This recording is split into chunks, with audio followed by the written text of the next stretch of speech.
For over 80 years, Pontiac was an icon in the American automotive industry, with fleets that, over the years, were simultaneously niche and widespread. It's kind of a strange thing, really. I've spoken before about the emergent car culture of the mid-20th century and how it shaped what car culture eventually became. And Pontiac was instrumental in that development because it represented a quintessentially American approach to mass market appeal. Sure, you reach out with cars for a particular segment, but for the most part, you're trying to have your hand in every jar, throwing anything at the wall to see what sticks. And for all its misses, Pontiac had plenty of hits. Plenty of cars that endure in the public consciousness and automotive rhetoric today. It's seen so much history as a brand, from the rise of muscle cars to the decline of the Big Three in the late 70s into the early 80s, and the recession of the decade's later years, all the way through to the second automotive bailout in the late 2000s.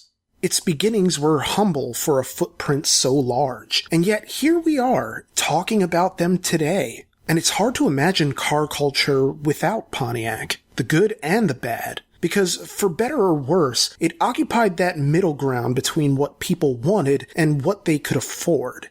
Pontiac went through any number of changes throughout its time as a household name, because it was a household name. It was absolutely prolific, a brand of immense highs and cratering lows, of die-hard brand loyalty and mass market and corporate abandonment. But at the end of the day, it's all part of painting a picture of what Pontiac meant to American car culture. The Firebird, the GTO, the Fiero, the Tempest, the Grand Prix, the Grand Am, the Bonneville, the Aztec, the Vibe, the G6, the G8. Not all of it was good, but most of it was memorable. And really, that's what this story is about. How Pontiac came to be what it was. How it came to mean what it meant, and how it came to end as it did. This is the life and death of Pontiac. The tale of Pontiac begins in the 19th century in Pontiac, Michigan, because of course it did. Edward Murphy, not that Eddie Murphy, founded the Pontiac Buggy Company in 1893, selling horse-drawn carriages and buggies. A fine endeavor, but nothing all that cutting edge. In fact, while the business did well enough to stick around for over a decade, it would take 13 years before Murphy would meet the man who'd kick his business to the next level.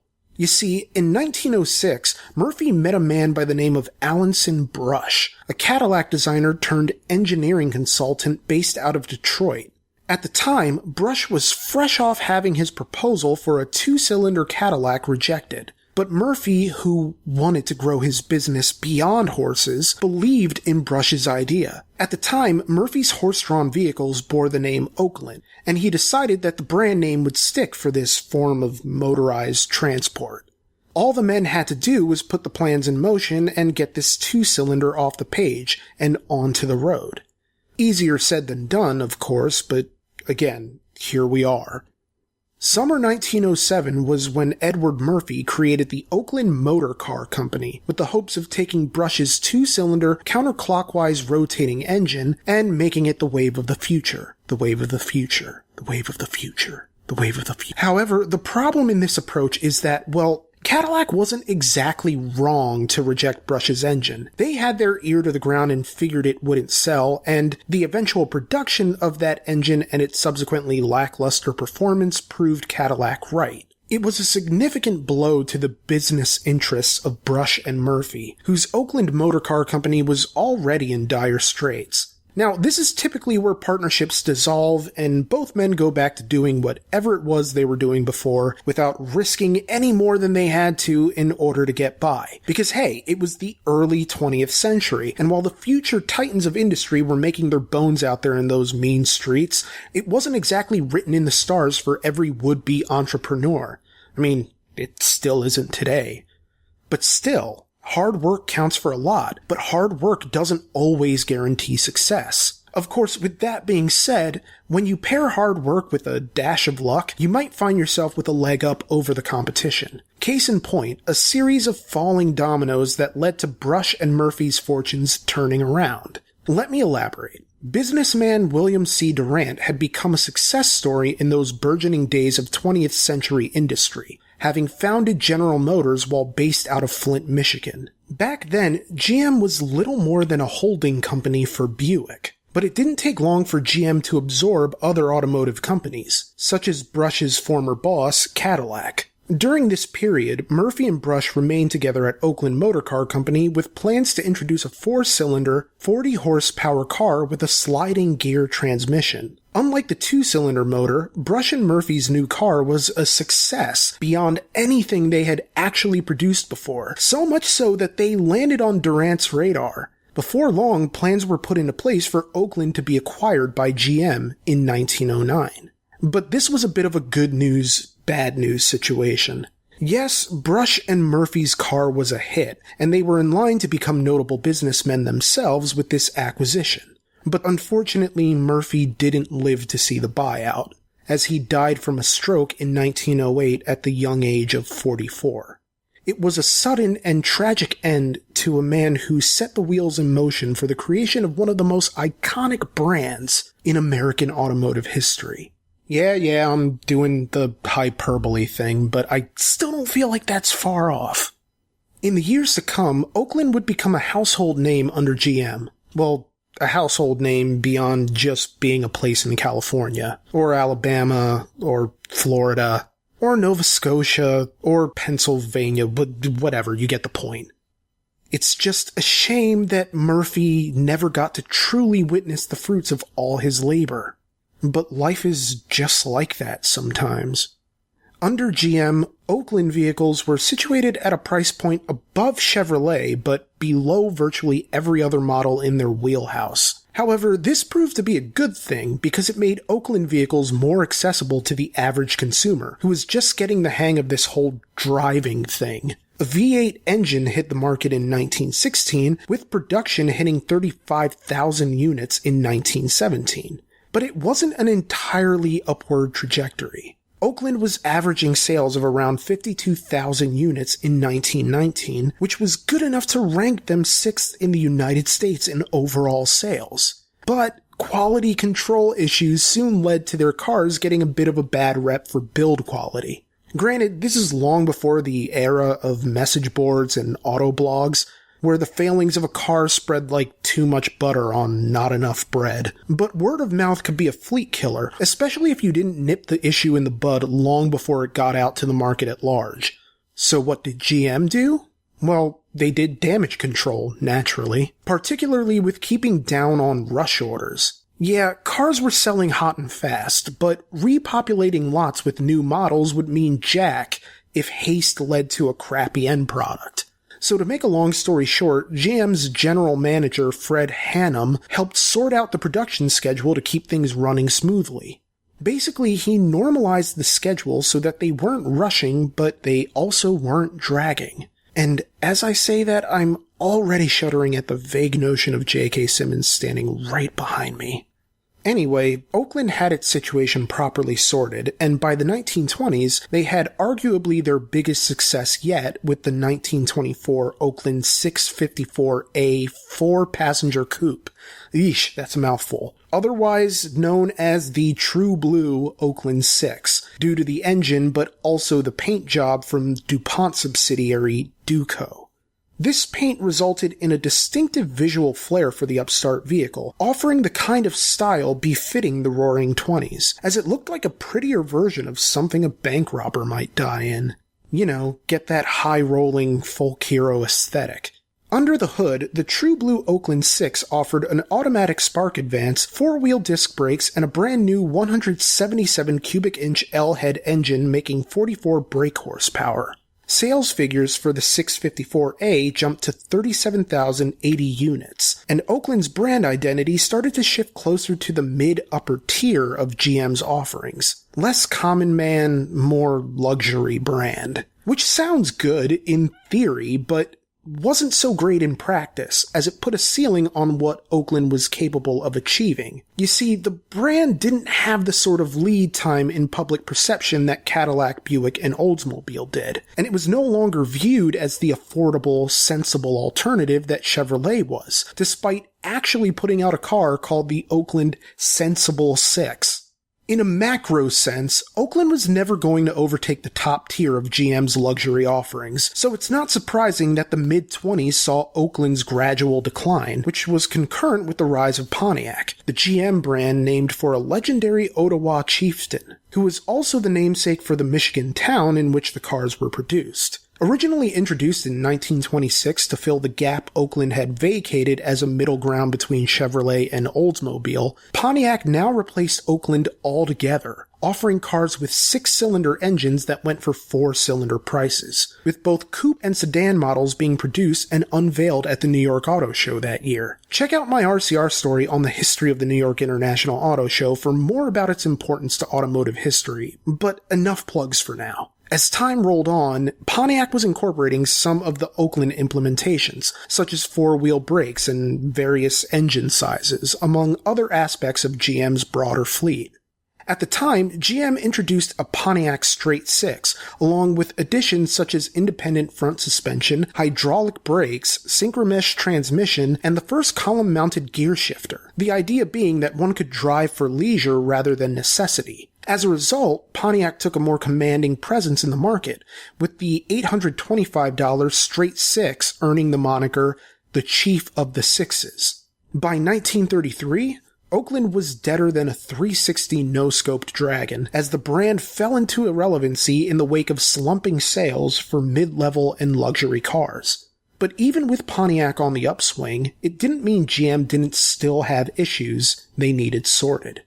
Enter Alfred P. Sloan, also known as the father of the modern corporation, who looked to unite the separate GM divisions to make for a more interconnected corporate structure. Under Sloan, the divisions were still allowed certain freedom at an engineering and design level, but in the grand scheme of things, his goal was similar to that of General Manager Fred Hannum, to keep production running smoothly, except taking it to the next logical step, to create product at a level commensurate with demand, while reducing expenses wherever possible. Because even though Pontiac was doing better than Oakland, it still wasn't performing at the level of a car brand with a long shelf life.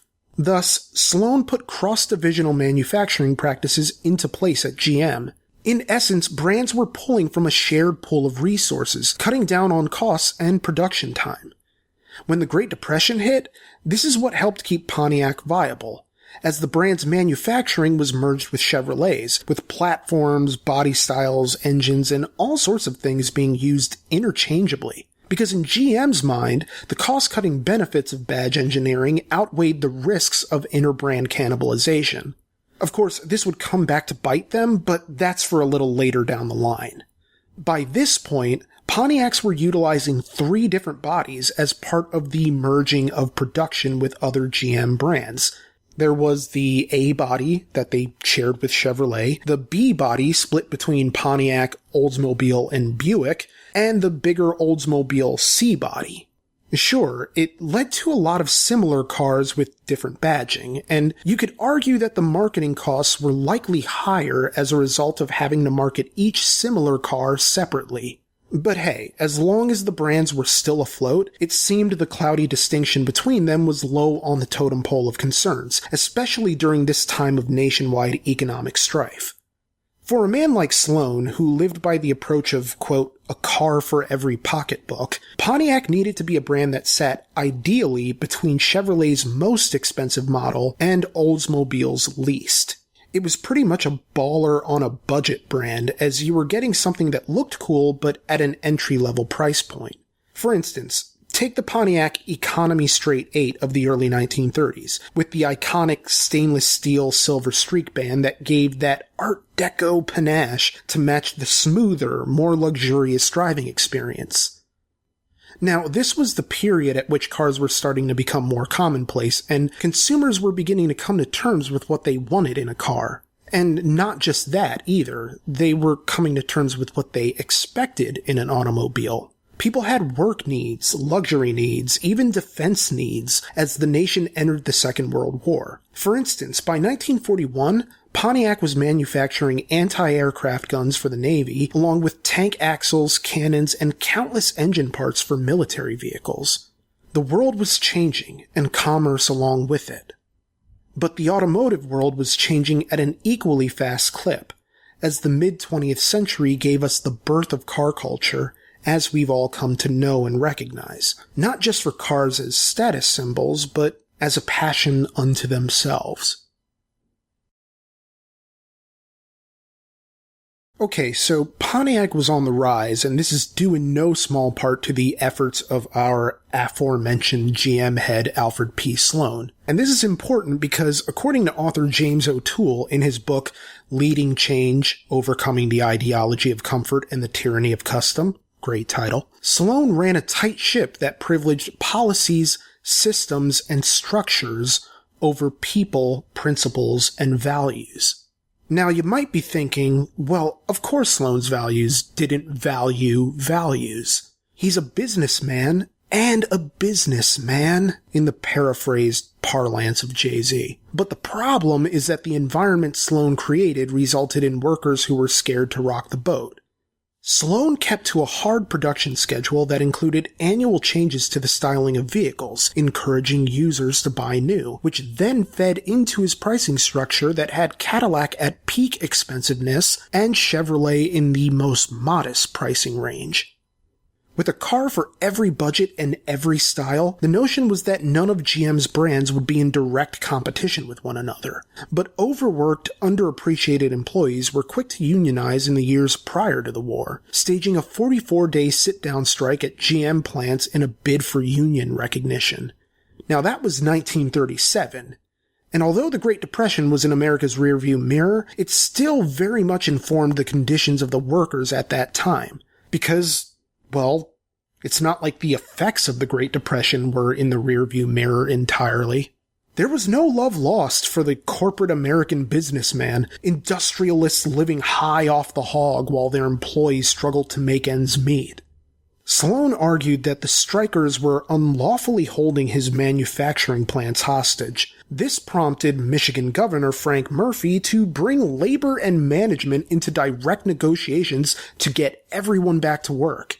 Easier said than done, of course, not that this did anything to amend Sloan's reputation as a corporate fat cat. From what I could find in his New York Times obituary from 1966, Sloan ended up in trouble with the Treasury just 1 month after the strike, when a congressional committee found that he failed to disclose nearly $2 million in income taxes over the course of 3 years. That roughly $1.9 million figure in 1937 comes out to over $33.5 million today. But Sloan's excuse was that he and his wife's income for 1936 mostly went to federal and state income taxes, and that they had split the roughly $1.7 million that remained, half for themselves and the rest to charity. So there were never any charges brought against Sloan, although this was a PR nightmare for the guy, which is why it's not that surprising that he made strides into philanthropy with the Alfred P. Sloan Foundation.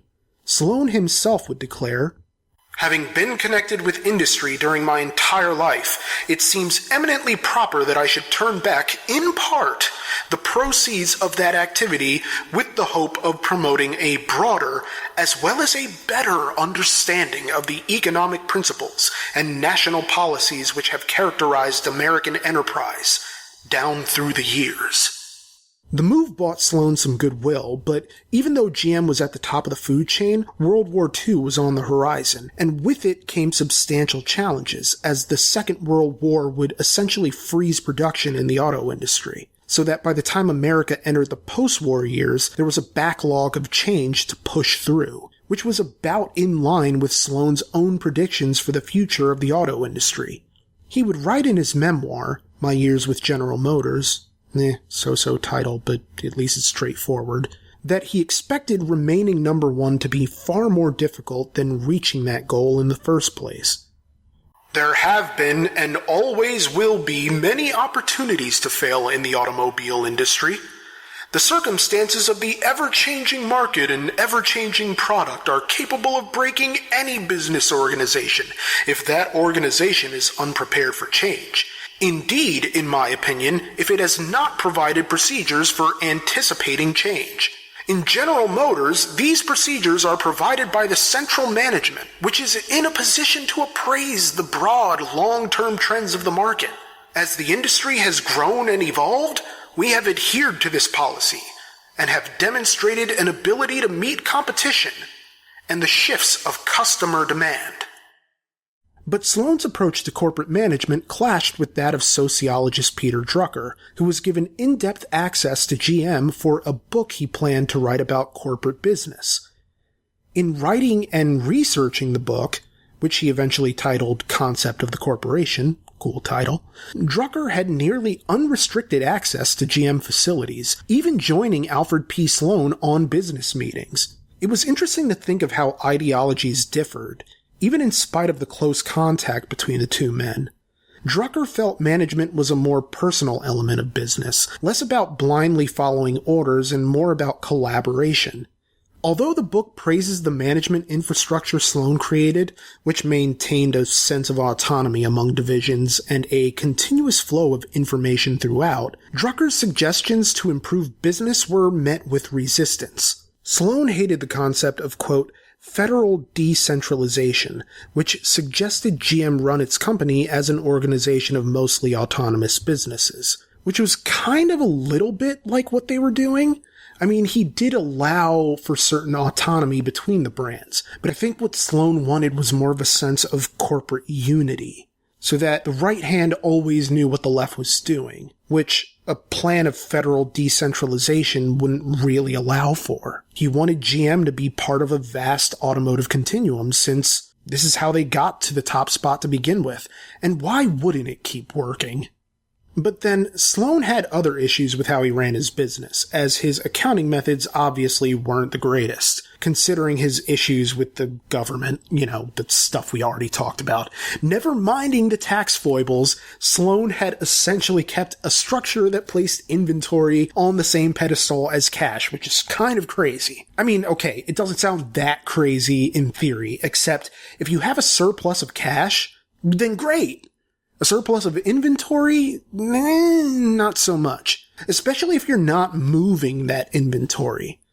But in Sloan's view, it was better than the previous method of restricting the buildup of inventory to prevent filling lots with unsold cars. Because in cases where people actually want to buy your cars, supply can't fulfill demand. Still, as GM entered the post-war years, it made less sense for an accounting system that privileged slow turnover on inventory, because no matter which way you sliced it, inventory did not equal cash in hand. Now, for his part, Sloan tried to keep all his scandals and shortcomings in the past, such as the Great American Streetcar scandal, in which public trams were replaced by buses, a scandal which was blamed on Sloan but resulted in only $5,000 in fines for antitrust violations, in addition to a fine of $1 for each convicted executive. There was also the accusation that GM collaborated with the Nazis during Hitler's rise to power. Albert Speer, otherwise known as Nazi Germany's Minister of Armaments and War Production, claimed that Germany could never have achieved its 1939 invasion of Poland without the technology provided through their collaboration with Sloan and GM. In this latter scandal, Sloan defended himself rigorously by claiming that the GM Opel plant that produced bombers, landmines, trucks, and other instruments of war for the Nazis had been nationalized, and that GM essentially had no involvement or contact with Opel for the duration of the war. Granted, this does nothing to change that Sloan had defended the partnership to shareholders in 1939 as a profitable relationship founded on sound business practices. Ultimately, things worked out for GM in the post-war years. They introduced a Streamliner fastback sedan as the first post-war Pontiac in 1946, and in an attempt to appeal to a wider demographic, Pontiac would eventually offer smaller, Hydra-matic-equipped models before the 40s came to a close. It was gradually becoming time for Pontiac to move in a bolder direction. For all that Sloan did in getting the company rolling into the mid-20th century, he's far from the only executive with a clear eye for what Pontiac should be. Or rather, what it could be. Bunky Knudsen, the GM exec who took over as general manager in 1955, became one of Pontiac's key figureheads in the mid-20th century. While Pontiac was enjoying fruitful business, there was interbrand competition, with Pontiac suffering by comparison to the less expensive Chevrolet models and losing out on pricier business to the slightly more upscale Oldsmobile. Chevrolet introduced a lightweight V8, so Pontiac introduced one of their own, hoping to appeal to a different, more enthusiast crowd. You know, the bros of the 1950s, with their leather jackets and their cigarettes held limply between their lips as the embers fell from the tip and dissipated in the dying throes of amber light, their knuckles rough from labor and youthful aggression, and their hair styled with pomade thicker than your aunt's denial over her son's sexual preferences. Wait, where was I? Oh yeah, Pontiac's 1955 offerings. You see, they carried a more ostentatious look than previous efforts, so that while they couldn't appeal to those in search of a luxury experience, nor those simply looking for something modest, they could at least try and strike that sweet, sweet middle ground. Truly the Tootsie Roll Pop of automotive brands, except it probably takes way more licks to get to the center of a Firebird. Now, Bunky was taking over as general manager in a position his father once held during the 1930s. They were big shoes to fill since his father was not only a successful businessman as former president of the Chevrolet division, and later General Motors itself, but also as a 3-star general in the United States Army. William S. Knudsen was a GM legend, and his son planned on living up to the mantle. It was Bunky's relative youth at the time that put Pontiac on a focus towards performance rather than faux luxury and everyman accessibility. It was a restructuring of the Pontiac identity. This was going to become a niche brand for people who liked driving. No, for people who loved driving. Actually, no, people who needed to drive. Because the 1950s brought us a wider proliferation of car culture and people who loved driving for its own sake, rather than for pragmatic purposes. Although you could argue that joy is pragmatic in its own sort of way. At around this same period, in 1956, John DeLorean joined GM as the director of advanced engineering for Pontiac. Suddenly, the brand went from the sole purview of older men to a more youthful oversight. Tri-Power carburation was implemented, with the Tri-Power 389 landing in 1959. Suddenly, Pontiac went from a brand that was doing a great job of just getting by to a brand you might actually seek out specifically for what they provided. And now I think it's time to really get into the cars. I mean, I've talked enough about the people, and if I haven't, I'm sorry, but I feel like we really need to get into Pontiac proper, and I would be remiss if I didn't start in earnest with the rise of the Pontiac Bonneville. The car was created as a fuel-injected luxury performance convertible version of the 1957 Pontiac Star Chief, before being spun off into its own model, as would be the case for some of Pontiac's most iconic offerings. After becoming its own mark in 1958, the Bonneville took a proud spot in the public eye as a pace car at that year's Indy 500, which is very much on brand for a car that supposedly earned its name from the Bonneville Salt Flats in Utah, where legends like Mickey Thompson and countless others sought the glory of land speed records. And this is where I do another plug and say check out the RCR Stories on Mickey Thompson. It's 5 parts, but I promise it's good. Now, when the Bonneville was first offered as its own mark in 1958, it was only offered in a 2-door model, with convertible and hardtop variants. However, by 1959, the options were extended to 2-door, 4-door, and station wagon varieties, with a standard 370 cubic inch 4-barrel carburetor and dual exhaust, and the option for the fuel-injected 370 cubic inch Tempest engine that bumped horsepower up to 310 over the 255 horsepower of the standard engine. The fuel-injected model was a real peach, and made these first-year Bonnevilles extremely collectible. Why?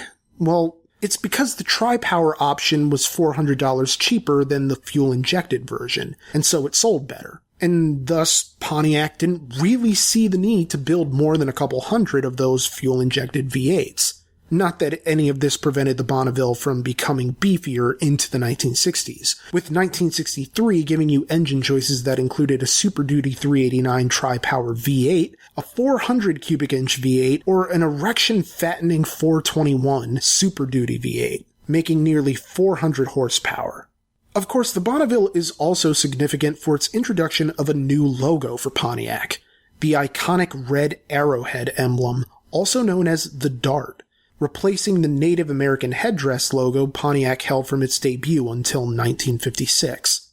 It was a small but important change as Pontiac's reach spread, particularly with the release of the Bonneville. Their offerings were becoming more and more prevalent as the 50s came to a close, and by 1959, the Bonneville had earned its place as one of the top-line entries into the Pontiac fleet, with its split grille and wide track configuration, in addition to further body styles that included convertible, 2-door coupe, 4-door sedan, 4-door station wagon, and 4-door hardtop models. So why not inaugurate the whole launch of this vehicle with a new logo to just say, hey, we're Pontiac, we're here, we're young, we're vibrant, we're new, and we're taking things in a different direction, and come take this ride with us. But let's back up real quick, because we need to talk about that wide track configuration. You see, Bunky Knudsen made the call to widen the tracks of 1959 Pontiacs in order to give the cars a more commanding stance and better cornering ability than other models in its class, which was a fine idea because the compact Pontiacs of the early 60s helped add to the surprising variety of Pontiac's fleet.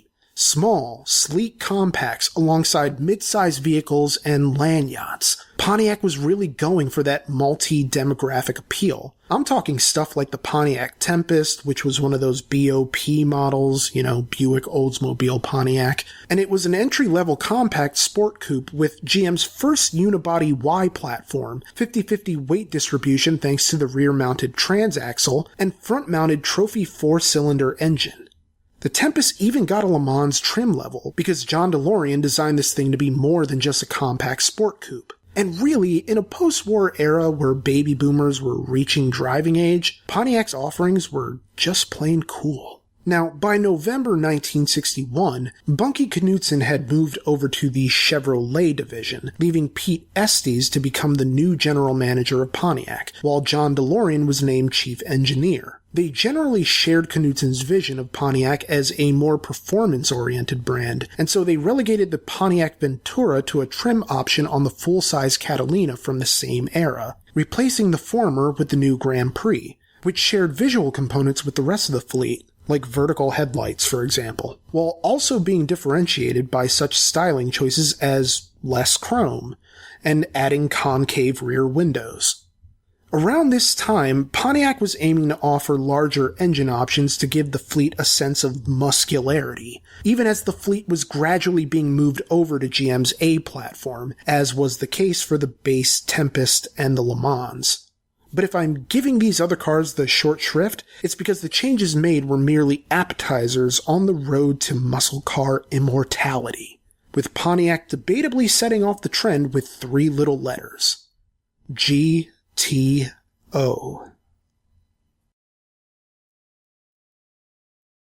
It all started with an executive from the McManus advertising agency by the name of Jim Wangers, who loved cars more than newlyweds love fixed-rate mortgages. At the time, GM had placed a ban on auto racing across all of its divisions, and in response, Wangers was fixated on finding a way for Pontiac to keep the performance identity it had taken such great pains to build in the previous decade, while still somehow adhering to this new rule. So his idea was to focus on street performance rather than track capability, something street legal for the open road that could give your average Joe the thrill of a track without membership dues. But he didn't know how to really skirt GM's rule against, engine sizes being only of a certain displacement. And so the plan obviously required the input of Chief Engineer John DeLorean, along with fellow General Motors colleague, the aptly named Shane Weiser, to take the Pontiac Tempest, which was already on track to be modified to a front-engine rear-wheel drive layout, and give it a 389 cubic inch or 6.4 liter Pontiac V8 shared by the full-size Bonneville and the Pontiac Catalina.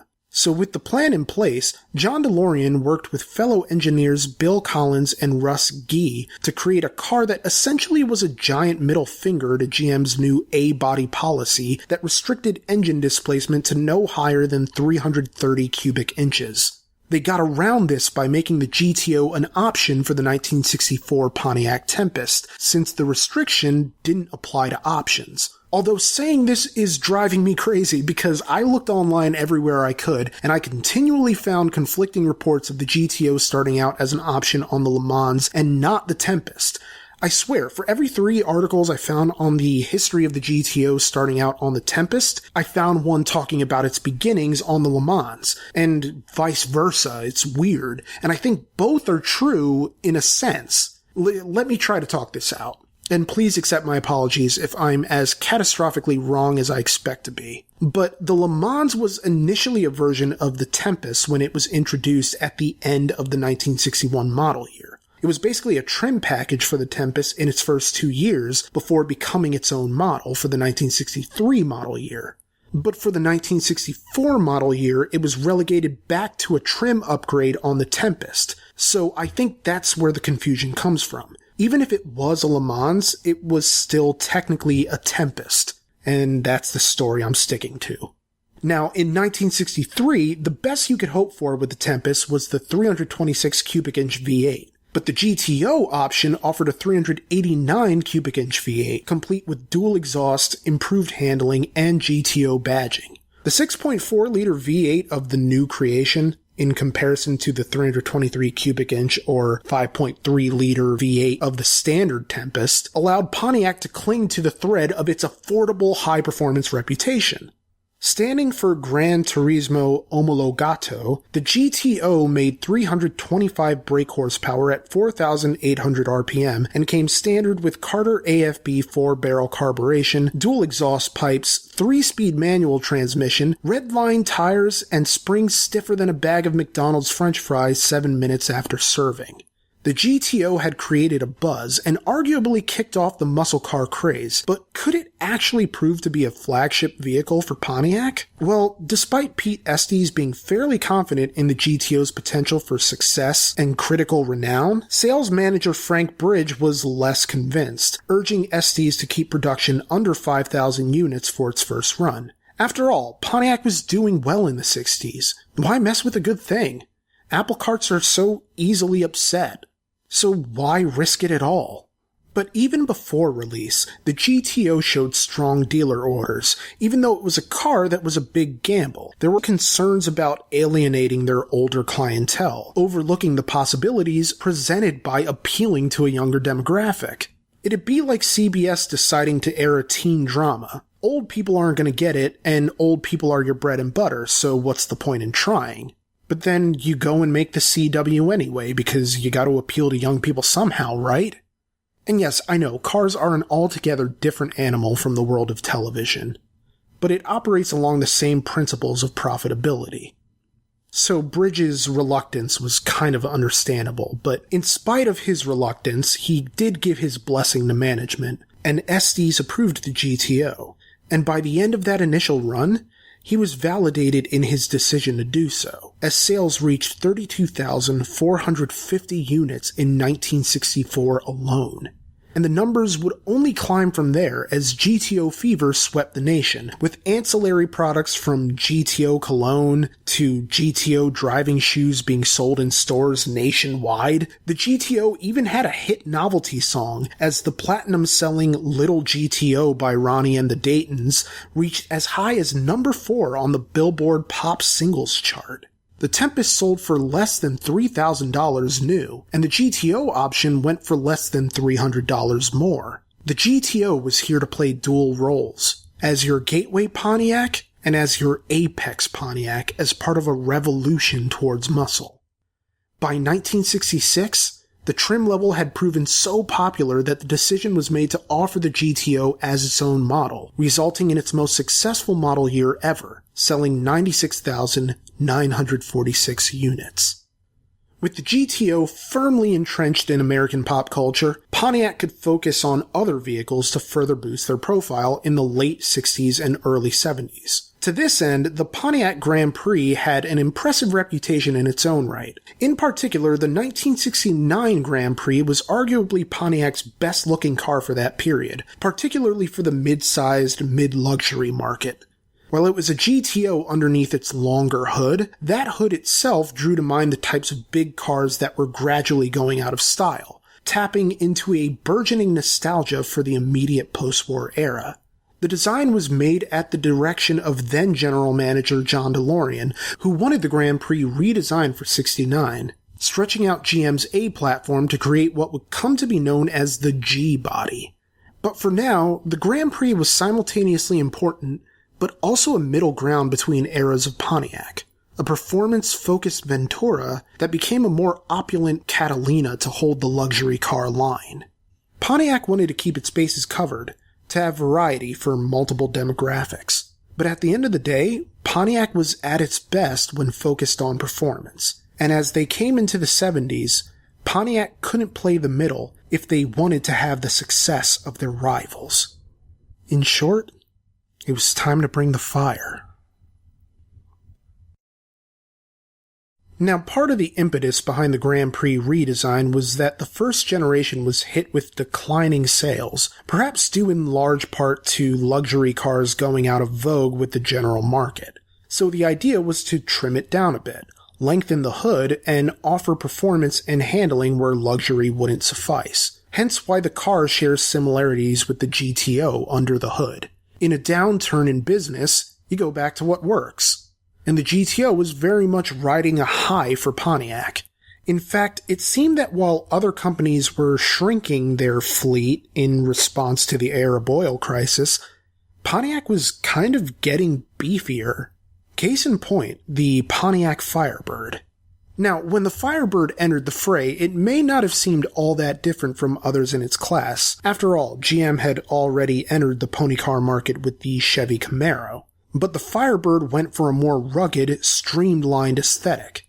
It's basically the car John DeLorean was allowed to make after GM rejected his proposal to produce the Banshee concept car, since the higher-ups feared it would screw with Corvette sales.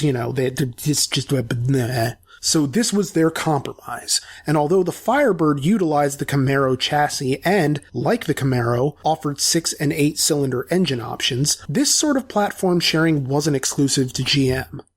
The February 23, 1967 release of the Firebird coincided with the debut of the 1967 Mercury Cougar, which shared a platform with the Mustang, with integrated front bumpers, rear slit taillights, and that Coke bottle styling Pontiac loved so much. The Firebird had a sleek look with a hint of aggression to it. Available in 2-door convertible and 2-door hardtop versions, the first-gen Firebird engine options included a 3.8-liter V6 making 220 horsepower, a 6.6-liter V8 serving up to 340 horsepower, and a 400 V8 ram air making 325 brake horsepower at 5,200 RPM.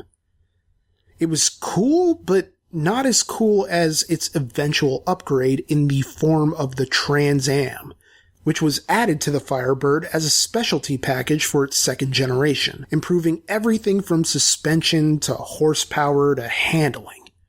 The Trans Am was named after the racing series of the same name, and Pontiac paid a $5 royalty to the Sports Car Club of America for each model sold, in exchange for the rights to use the Trans Am name.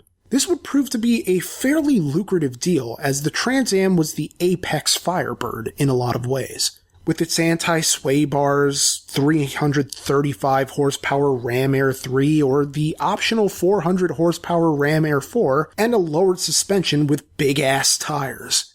It fit in well with what was known as GM's excitement division, because that's what Pontiac was looking to offer. But also innovation, because in 1971, it was the second-gen Firebird that had the privilege of being the first to offer Pontiac's new 455 cubic inch engine, which helped give the car an increase in power and in profile. If you were an enthusiast who somehow hadn't heard of the bird, then this would be about the time you'd start to hear the word. By 1973, the 455 got a Super Duty, or SD 455 variant. which achieved the type of power and performance that was promised in the name Trans Am, even as the first Arab oil crisis meant a bigger emphasis on fuel efficiency and less of an emphasis on performance. As a result, by its very nature, the SD455 wasn't going to stick around long. But then, it didn't have to. It just needed to be the doorway for people to get into Trans Ams. Under that iconic shaker scoop were aluminum pistons, huge valves, and exhaust manifolds, a redesigned camshaft and reinforced block, joining together like the rings that summon Captain Planet, all in service of getting you a 310 horsepower rating that was probably closer to 360 or 370. The car basically did its job of bringing people into the Pontiac fold long enough to see the Firebird through to its most successful years. But back to the cool factor for a bit, as it's hard to talk about the Firebird without getting into its unique aesthetic, as one of the most recognizable aspects of the Firebird was, well, the bird itself. Yes, the classic screaming chicken hood decal, because this was one of those rare cases where what was on top of the hood was as significant as what was under it, which I can't remember ever being the case outside of, say, Tawny Katane in Whitesnake's Here I Go Again video. To shorten what's already an absurdly long story, GM graphics artist Norm Inoue worked with designer Bill Mitchell to come up with a decal based off of a napkin sketch by GM chief designer Bill Porter. Because it's just Bills all the way down, people. In journalist Gary Witzenberg's 1982 book, Firebird, America's Premier Performance Car, decent title, Porter would recall, "The original idea for the bird decal was done in my studio on a proposed 1971 show Trans Am in blue and white, but Mitchell saw it in our paint shop and hated it. He told me to get it off the car. It looks like something on a Macy's truck," he said. Why did I give him a transatlantic accent? Yeah. So Inoue had the idea to flip the bird's wings so that they were raised overhead. It gave the look of wings made of flame, which, if nothing else, fit the name of the car. When designer John Scannella took over from Porter and faced the task of redesigning the Firebird for 73, he went back to the Screaming Chicken design and took a production Firebird with a decal on the hood and simply drove around town. In Scanella's own words, in Witzenberg's book, "We took it out to a few gas stations and drive-ins and the people went berserk. I mean, absolutely came unglued. They couldn't believe it and they loved it. Where do you get that? Where can I get one? It attracted so much attention it was almost like you were walking down the street with no clothes on." Okay, why did I give him a Yonkers accent? That's weird. And a bad one, too. Eventually, Pontiac general manager Jim McDonald got on board with the design on the notion that they didn't really have anything to lose by making it an option. If people liked it, then great. If not, hey, it was optional.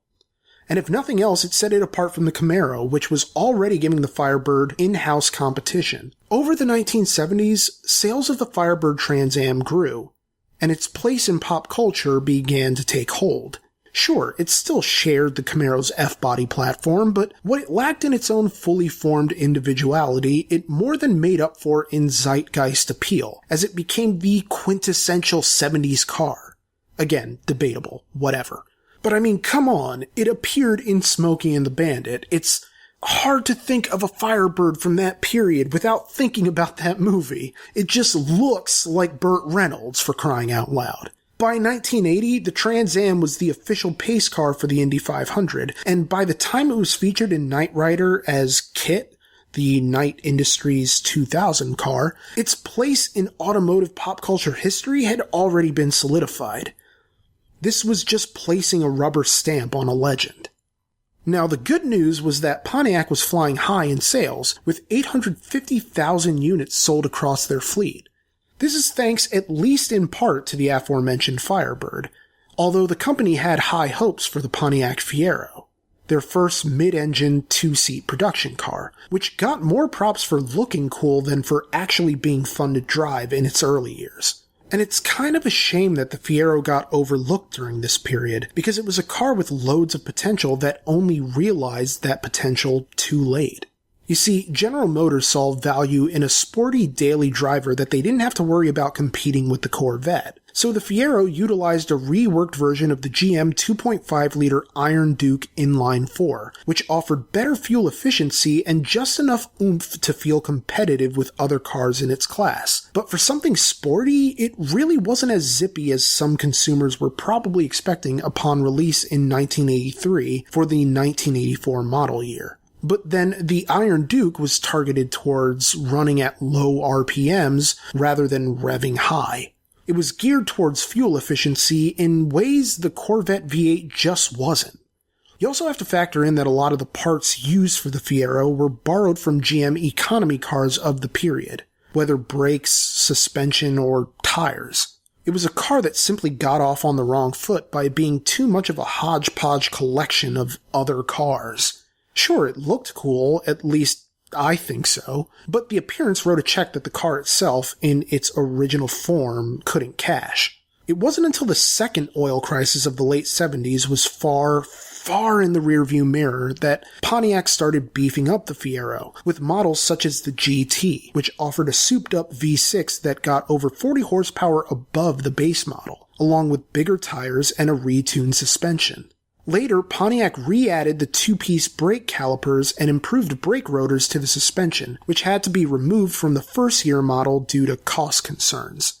By the time the GT came out in 1985, with subsequent improvements made in the years that followed, it felt as though Pontiac had finally gotten it right. They'd finally distilled the essence of a sporty daily driver into a car that could still provide an element of danger and excitement to match its style.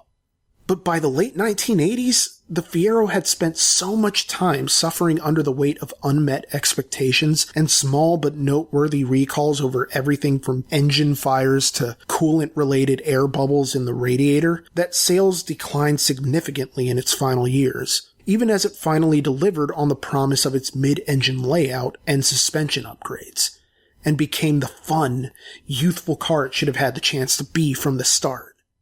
The media was never particularly crazy about the car either, and the lack of enthusiasm was reflected among consumers. Not that Fieros didn't go on to have a pretty big cult following. In the 1980s, Pontiac was actually in the top 3 among American domestic car manufacturers. But this was pretty much the apex. It would be a slow slide, but it was all downhill from here. Now, Pontiac was far from a one-hit wonder. If anything, they had an entire fleet of moneymakers that carried them through the golden 60s, past that Arab oil embargo of the 70s, and into the greed is good era of the 1980s. And there was really no reason to believe that Pontiac would decline in the manner in which it inevitably did. But here we are anyway, some 30 years later, looking into what happened and why. So, what happened? And why?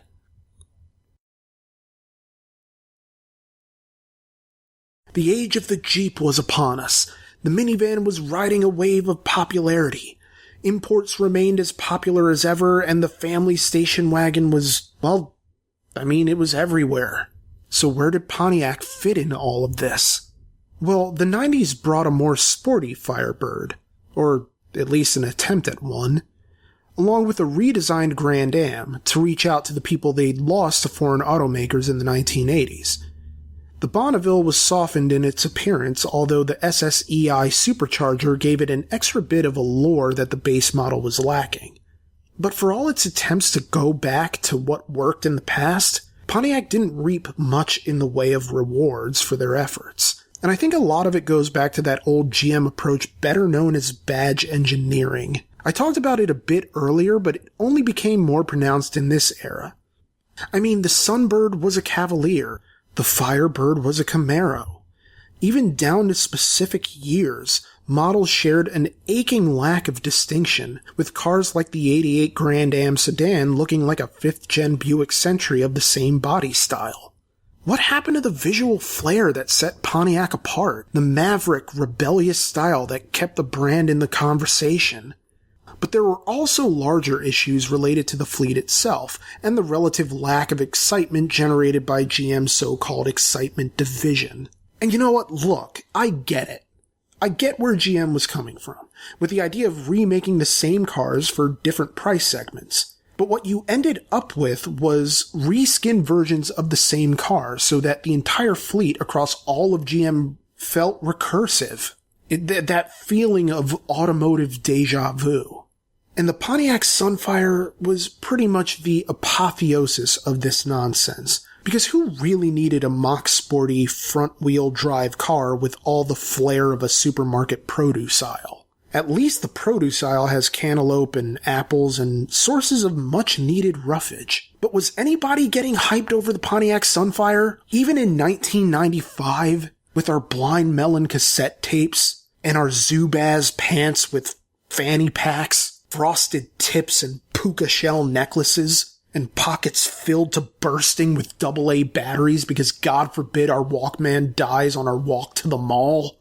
For some reason, Pontiac wanted to take another stab at the Sunbird and replaced it with the Sunfire for 1995, this time reincarnating as a Chevy Cavalier, riding on an updated J platform, except the Sunbirds could at least say they looked cool for the first 2 generations. Yet, no matter how many facelifts this Sunfire got, it could never get past the plastic cladding, the cheap-looking interior, and a ride quality that was nowhere up to the standard of Pontiac's former reputation. But the problem with badge engineering continued past the 90s, as the Pontiac Solstice tried to fill the quirky little sports car segment that the Fiero had once occupied, only for GM to create the Saturn Sky, a badge-engineered model that did nothing to help Pontiac struggle to cement a new identity inside the old one. Instead of being a stylish, muscular division focused towards performance and uniqueness, Pontiac had somehow looped back around to being the budget alternative it had been nearly a century prior. This was a period where Pontiac really began to feel the pressure of negative press over build quality. For instance, the 5th-gen Grand Am faced concerns over its electronics and brakes, along with a generally poor side safety rating, as well as the sudden trend of making formerly standard features now optional on the SE models, beginning in 2003. Anti-lock brakes? Optional. Traction control? Optional. Lower body side cladding? Gone altogether. Which honestly was probably for the best, considering the cladding had a hard time actually staying in place on some units. There were also recalls for the 5th-gen model over rear suspension knuckle bolts that could fracture under high loads, and an insufficient weld on fuel tanks that could result in leaks. By 2005, the sedan model was pulled altogether. And yet, in discussing Pontiac's decline, we really gotta talk about the Aztek.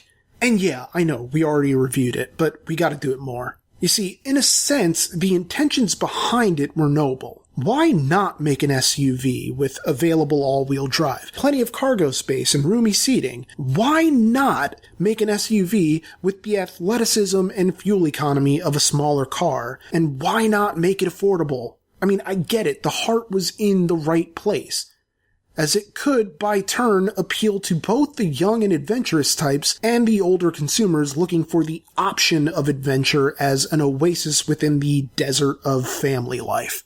But the Aztek faced the issue of design by committee. You see, the Aztek was matched to the GM minivan platform, which meant it made use of a 4-speed automatic transmission, electronic all-wheel drive inside of an aluminum subframe, and 3.4-liter V6. It was meant to convey the notion of adventure, but instead gave off an air of domesticity, of missed opportunities, and the idea that maybe you'll get around to taking that trip out into nature someday, but we both know what the answer to that is. In a way, it was kind of a depressing car, but the function wasn't even the issue people seemed to have with the Aztek.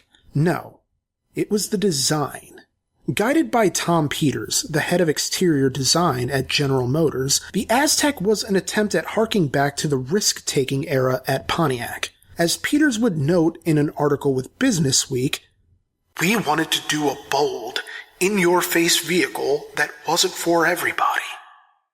And it's easy to appreciate the idea behind it. Sometimes you have to do something you think people might not like in order to find out what it is they really want. However, that Business Week article didn't exactly paint the Aztek in the gentlest light, with various other periodicals damning the design. noting that many dealers had a hard time trying to find the words to describe the vehicle, resigning themselves to the reality that it was a car people would either love or hate with basically no room for middle ground. The SUV was described as gut-wrenching to look at by Automobile magazine, while Auto Pacific's James Hall compared its style to 6-week-old cottage cheese. A reader poll by the Daily Telegraph would eventually rank it as one of the 100 ugliest cars ever made, or, to be more accurate, the ugliest car ever made. Yes, in a top 10 that included the PT Cruiser, the Austin Ambassador, the Hummer, the Ford Scorpio, the AMC Pacer, the Porsche Cayenne, the Austin Allegro, the SsangYong Rodius, and the Fiat Multipla, the Pontiac Aztek topped them all. In the 2008 article, the Telegraph tore the Aztek to shreds, claiming it as proof that Americans do ugly better than anyone else, and declaring the crossover a cost-cutting committee's attempt to please as many people as possible. And on this point, one would be inclined to agree. Sure, the extreme concept of the Aztek was received favorably, with the versatility of a daily driver matched to an all-terrain, go-anywhere off-roader. Hell, it was even promoted as, quote, quite possibly the most versatile vehicle on the planet, end quote. But Pontiac lost the thread somewhere between concept and production, and after a year on the market, the Hyundai Santa Fe was outselling the Aztek by 5-1, according to Business Week. No matter how extreme the concept version was, the production version never lived up to the hype. Suffering from Pontiac's fixation with plastic cladding, it just wasn't as cool as the type of car someone in their 20s would want, and it wasn't nearly as pragmatic as something a family-oriented person in their 30s might buy, since there were plenty of other options on the market. But then, appearances wouldn't have mattered at all if the thing had actually sold. GM expected something roughly in the ballpark of 75,000 Azteks to sell each year, with a break-even point of 30,000 units. However, in 2001, they sold just 27,322, falling just shy of their break-even. By 2005, the Aztek was put out to pasture, and no amount of Walter White visibility would bring it back from the dead, in anywhere other than enthusiast and cult circles. Now, Pontiac was really starting to feel the heat. Sure, the Pontiac vibe somehow managed to stick around from 2002 to 2010, but you could argue that the vibe stuck around for as long as it did due to Toyota, with whom GM jointly created the car. In the mid to late 2000s, Pontiac was in a desperate period of reinvention, such as replacing the Sunfire with the Pontiac G5, swapping out the Grand Am for the G6, and putting the Bonneville out to pasture for good in 2006. The Pontiac Torrent was brought in to wash away the bad taste the Aztek left behind among consumers and critics alike, though it hardly fared any better because it's basically just a reskinned Chevy Equinox.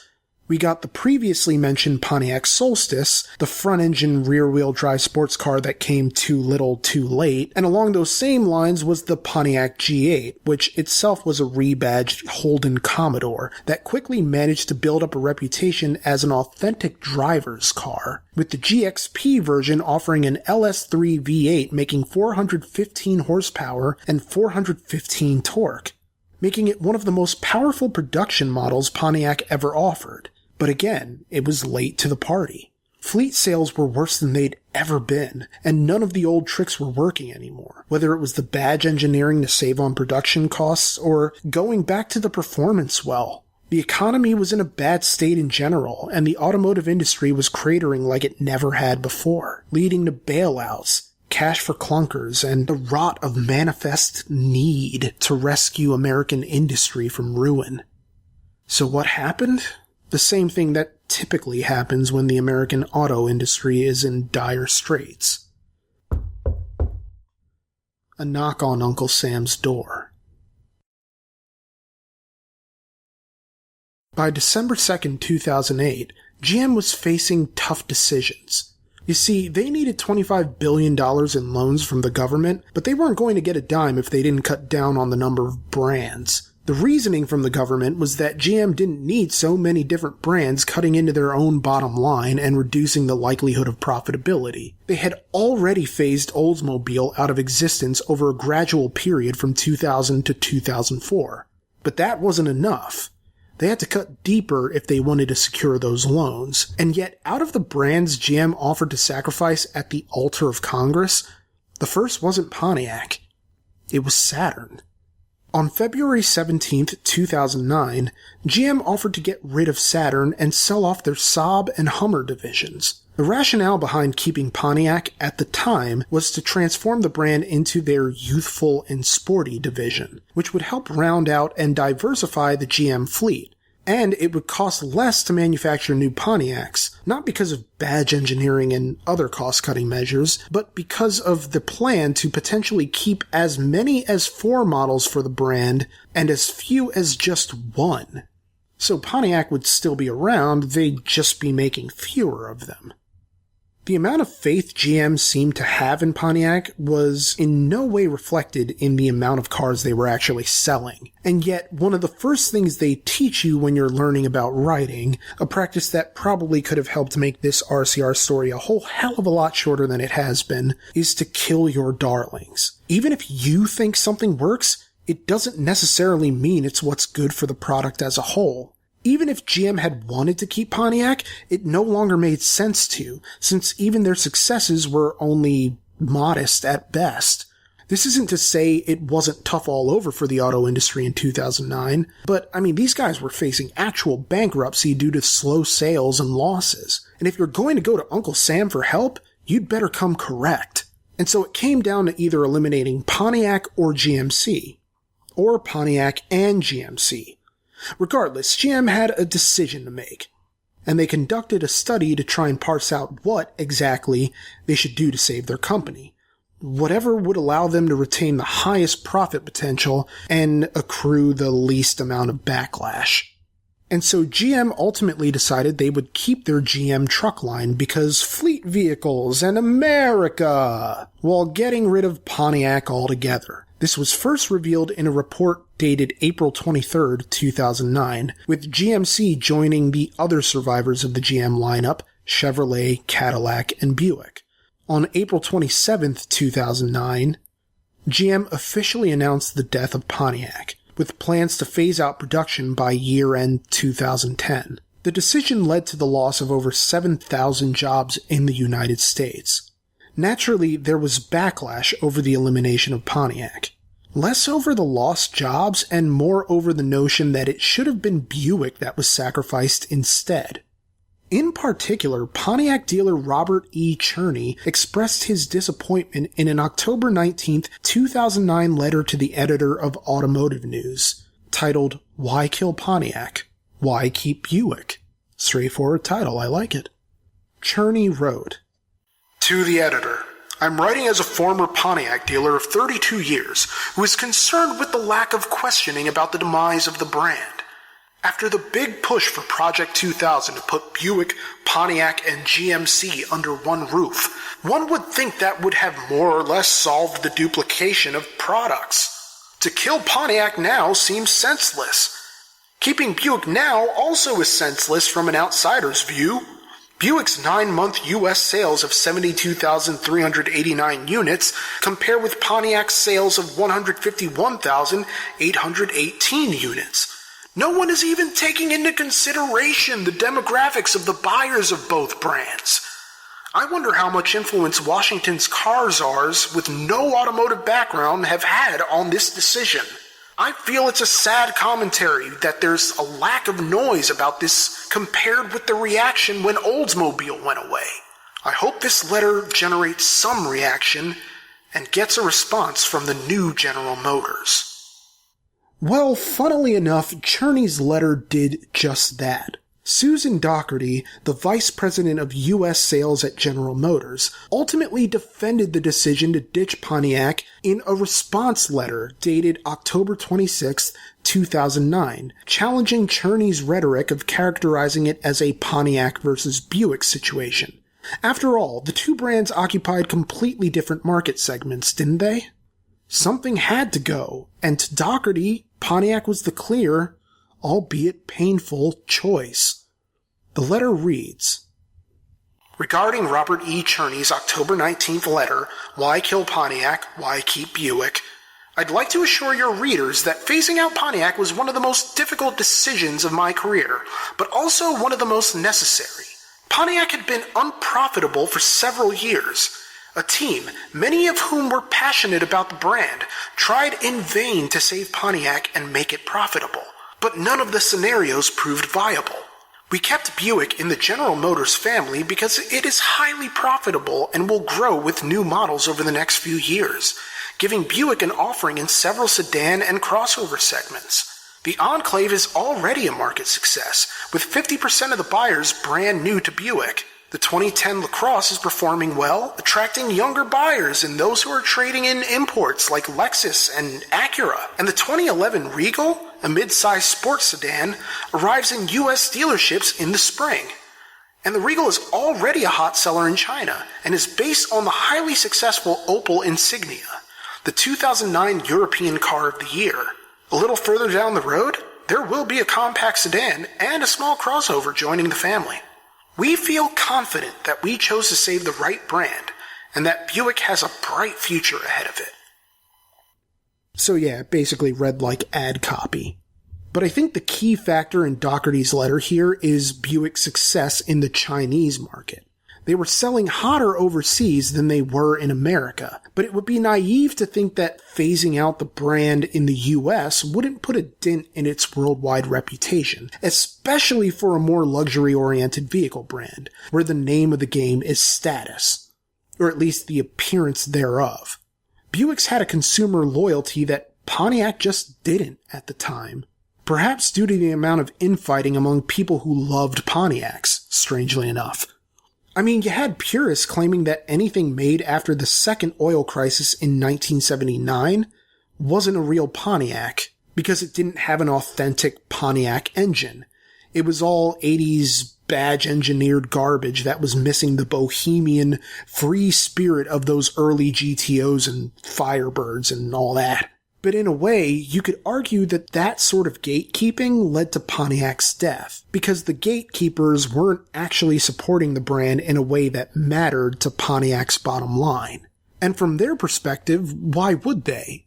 Those people who fell in love with those 60s and 70s models probably weren't going to spring for a G6 or a G8, even if the GXP trim level showed promise among enthusiasts. But maybe that's an oversimplification. In fact, research suggests there was more to it, as former GM vice chairman and automotive legend Bob Lutz revealed in a Q&A at the Peterson Automotive Museum on October 26, 2013. Lutz responded to a question concerning Pontiac's demise, and much like in Cherney's letter, it was presented as a question of why Pontiac and not Buick. As it would turn out, Lutz's answer would suggest the government had a far bigger hand in targeting Pontiac for elimination specifically.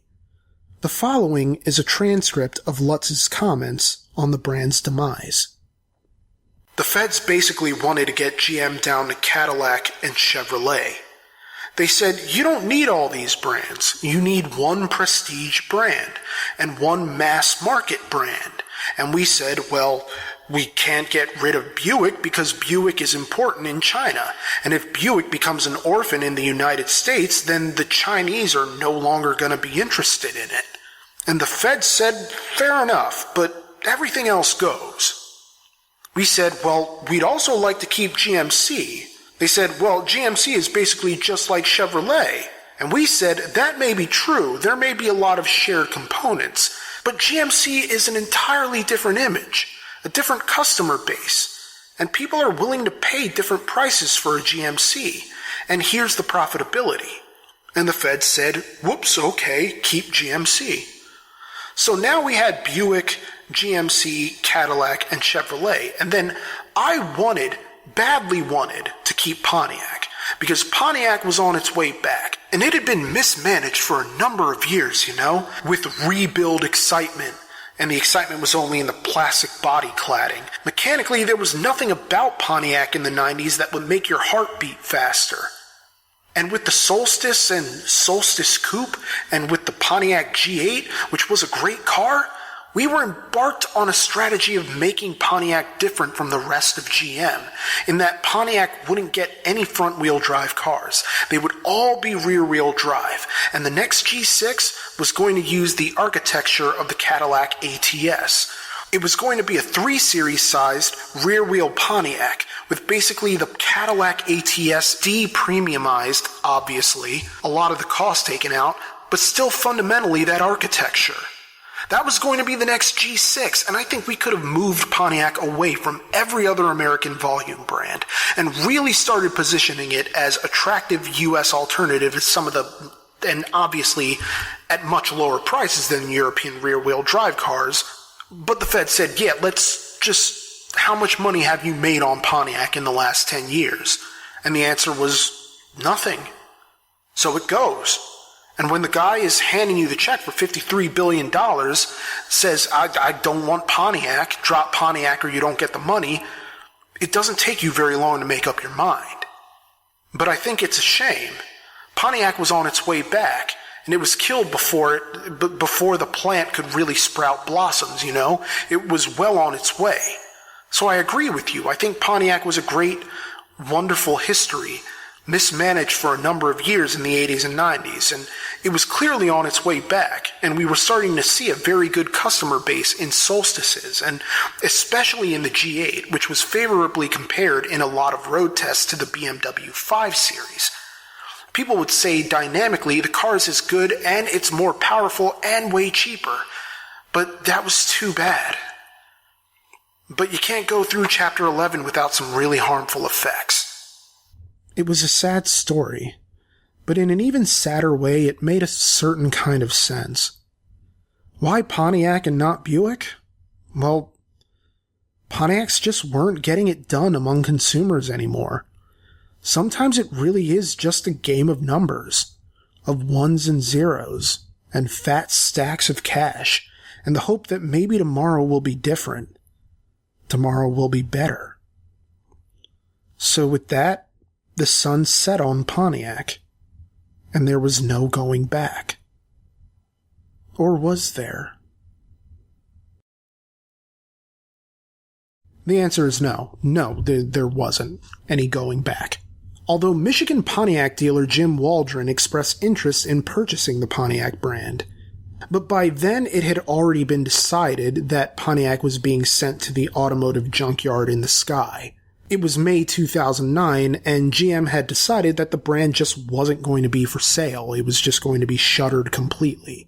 Never mind that Waldron had purportedly already secured financing to buy the brand and logos, and had even found financing to purchase GM plants for manufacturing. It just wasn't going to happen. GM just wanted it gone rather than sold. Or if you believe Bob Lutz, and I don't see any reason not to, the government wanted it gone. How else were they going to make those fat stacks and save their other, more profitable brands if there was competition, or potential competition? By the end of 2009, not only was Pontiac gone from the United States, it had been rebranded in Mexico as the Matiz, which basically means hue. Odd name, but for a brand with an odd fate, considering they only sold one vehicle, the Matiz G2. It was almost like a final indignity to what the Pontiac brand had once been, as the former excitement division of GM just couldn't excite consumers anymore. And so it was that in January 2010, in Orion Township, Michigan, at GM's Orion Township assembly line, the final Pontiac rolled out of the factory. It was a white 2010 model year G6. The 4-door sedan was like a rolling epitaph for the brand. Here lies excitement. Press F to pay respects. In the grand scheme of things, the automotive industry was in a different place in 2009 than it had been at virtually any other period short of 1979, when Lee Iacocca petitioned the government for loans to save Chrysler. Basically, there was a trend towards more environmentally conscious vehicles along with affordability. It's how Cash for Clunkers managed to take hold as an idea in the way that it inevitably did. And last plug, but I did an entire RCR story on Cash for Clunkers that you can check out for more on how mindsets were shifting in the late 2000s, approaching the 2010s. But long story short, Cash for Clunkers was a disaster that took a lot of old gems off the road, including more than a few Firebirds, Fieros, and Trans Ams. In a sense, it made these sorts of cars more treasured than they already were among those who owned them and loved them, and those who longed for and sought them. It's almost like a comment on the car community, writ large. People want what they don't have, but the only thing a car enthusiast values more than what they can't have is a car they once had but lost. For better or worse, Pontiac excelled at creating a sense of longing. For what exactly? Who knows? Maybe nothing. Maybe everything.